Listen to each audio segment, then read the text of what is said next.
Hello, fellow phenomenauts. Welcome to Phenomenaut Frequencies.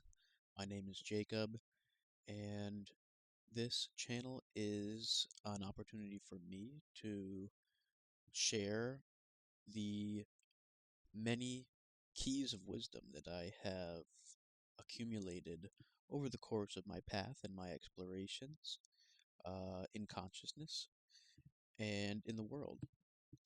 So, a phenomenaut is somebody who explores phenomenon for their own sake, who explores experience without projection and without judgment to see what is possible, what is your awareness capable of being aware of. So, I have done this for many years through all manners and means.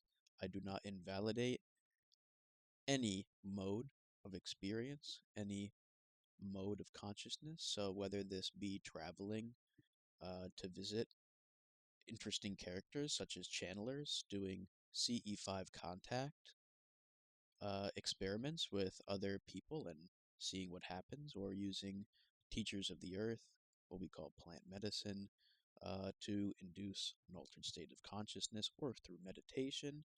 Um, and I've done this out of curiosity, out of a desire to expand my understanding of reality from the subjective point of view, and to align myself with truth as I see it.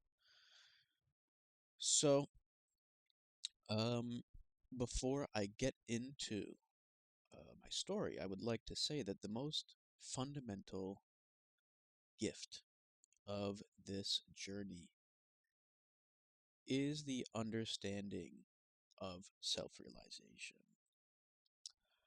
Understanding that truth, capital T truth, is not really found in the relative details of any particular experience. Because there is an underlying truth, a more fundamental and all encompassing truth that is found universally throughout any diverse experiences. So, no matter if you are in the waking state, drinking a cup of coffee in the morning before work, if you are dreaming of falling off a cliff, if you are experiencing a psychedelic journey and you are being shown any vast array of symbology and experience of a expanded or altered identity,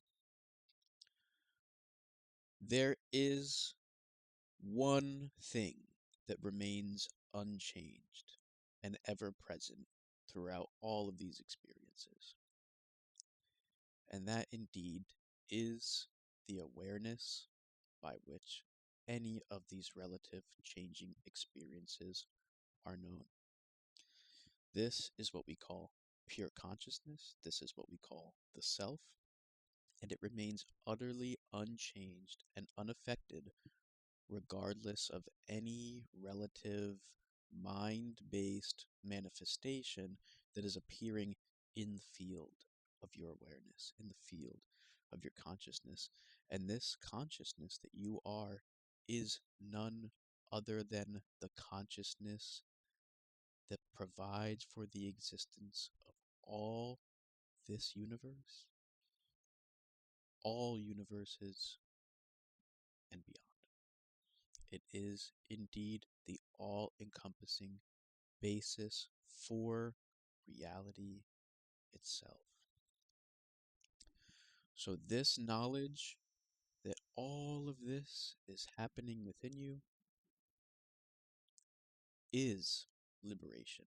Liberation from all pain, all fear, all suffering, all strife. Because not only does it free you from the illusion that you are a vulnerable being within a reality subject to the many laws and arbitrary occurrences. Indeed, you are that consciousness in which any and all relative manifestation and experience occurs. So, any idea of being entrapped, any idea of being controlled is merely an appearance that you are creating inside of your consciousness. With that being said, I'd like to today share my journey of awakening, or at least the first part of it, to introduce you to myself and share with you various other lessons that I have learned over the years. So, first and foremost, I was born into a Catholic family in the United States on the East Coast. This provided me with a unique experience, shaped my mind with the various belief systems, social expectations, ideas about the nature of the divine, the nature of oneself, the nature of heaven and hell, these sorts of things. Now, even though my family was what you might call traditionally Catholic, I never truly felt resonant with many of the more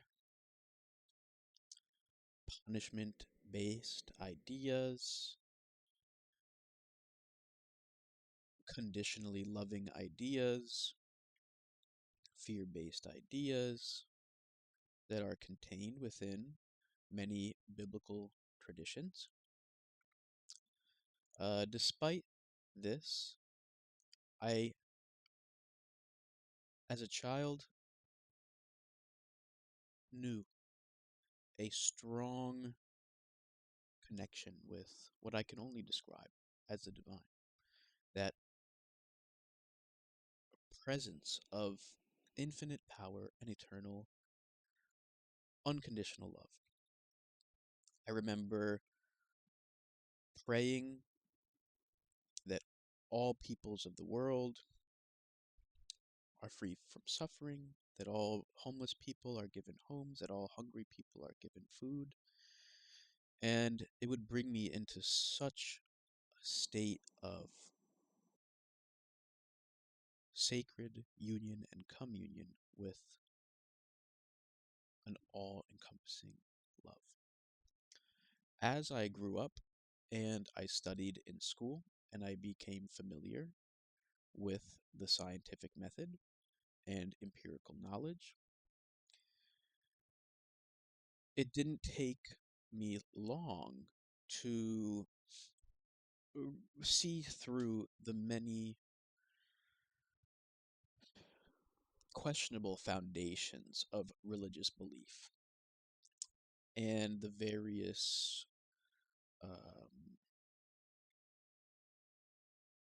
unproductive and unconstructive uh, results from various belief systems. Not to say that it's all bad, but it was very relative to what you might call blind faith and contradictory to what you might call empirical fact or empirical evidence in terms of history and in terms of science such as biology, etc.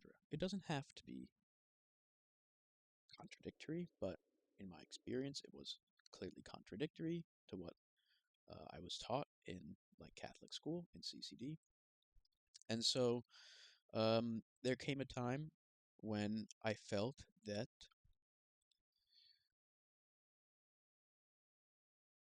because religion seemed to be disproven to me, the notion of God or the notion of the divine, the notion of the transcendent, or that which is beyond the material world also seemed to me to be disproven. So now, from my perspective today, I don't agree with that whatsoever.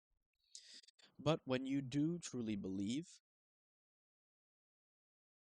something such as that, the belief directly informs your experience of the world. So from about high school on, I would have considered myself an atheist, a materialist, somebody who really truly believed that nothing but what is empirically measurable in this physical reality exists. All else is perhaps a product of the human imagination. Now,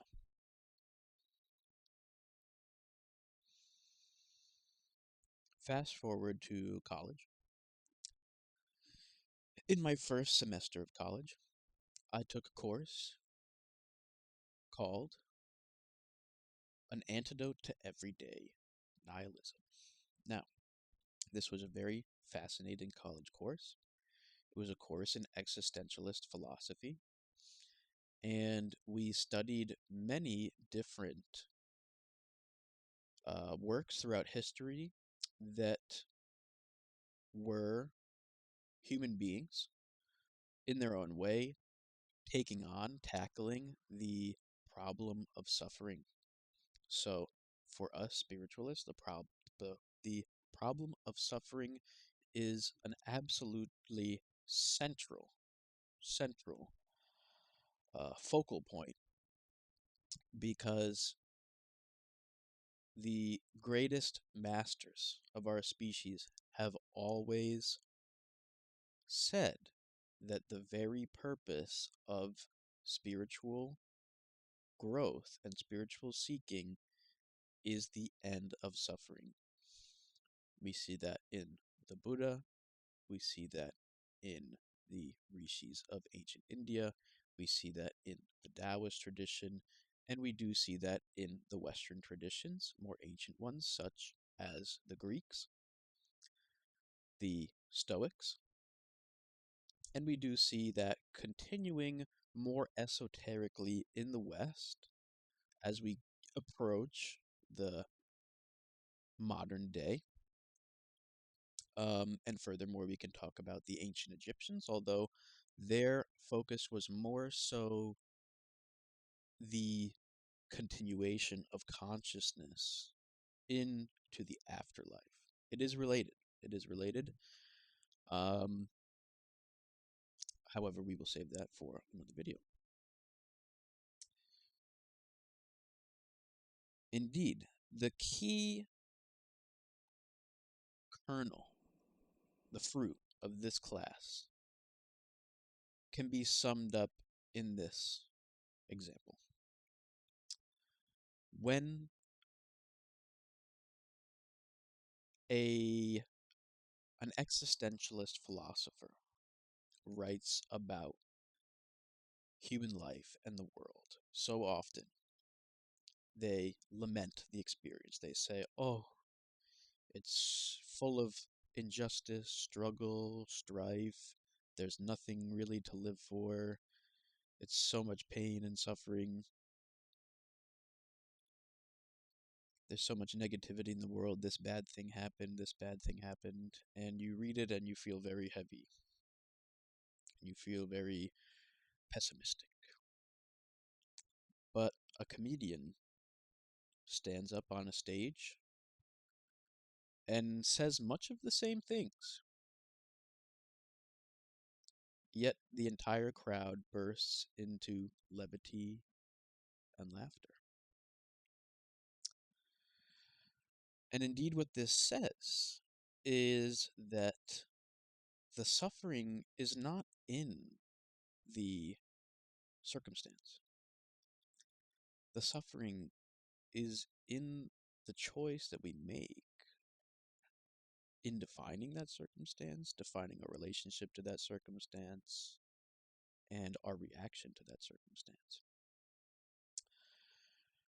This is indeed like the crux of Albert Camus' Sisyphus, where Sisyphus is condemned to push a boulder up a hill forever, and his liberation, his freedom comes from deciding, you know what, I enjoy this. I enjoy doing this. And from slave to liberated human being, Sisyphus became. And it demonstrates the power of our choice. That our power to create our reality comes fully from within. We are absolutely sovereign to define and project upon our reality and shape our reality in that way. Totally, utterly, and without constraint or limitation. The only constraint and the only limitation is that which we impose upon ourselves through our definition of our reality. And as a spiritual being, as the consciousness which provides for the existence of this entire experience from a higher level, we chose the circumstances of our experience in order for us to experience our infinite nature from a very specific and unique perspective, and to learn and grow as a consciousness, because in a sense, the idea of knowledge and knowing oneself is the driving factor of creation itself.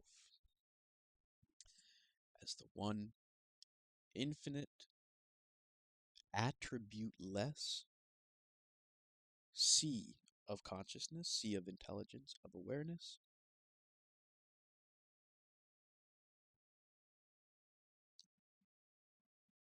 expands by creating for itself, within itself, infinite, diverse forms of experience, because something that is truly infinite and endless must see itself from every angle, every perspective,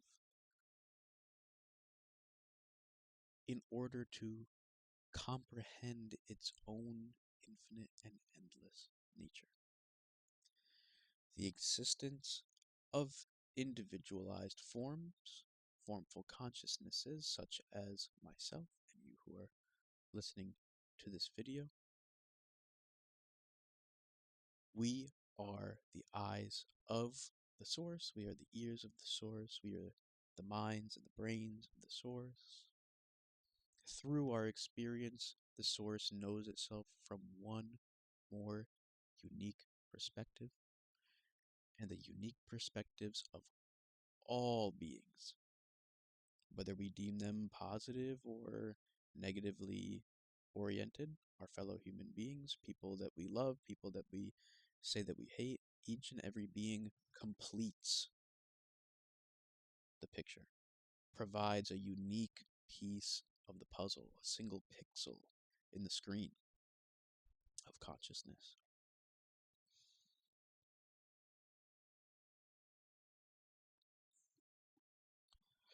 So, with that being said, I will leave the continuation of the story and the continuation of many other fascinating topics to listen to as you go about your day, to engage with these centering, healing, and enlightening frequencies as you so please and see fit. Thank you for listening. Namaste, and see you next time. Thank you. Remember to like and subscribe.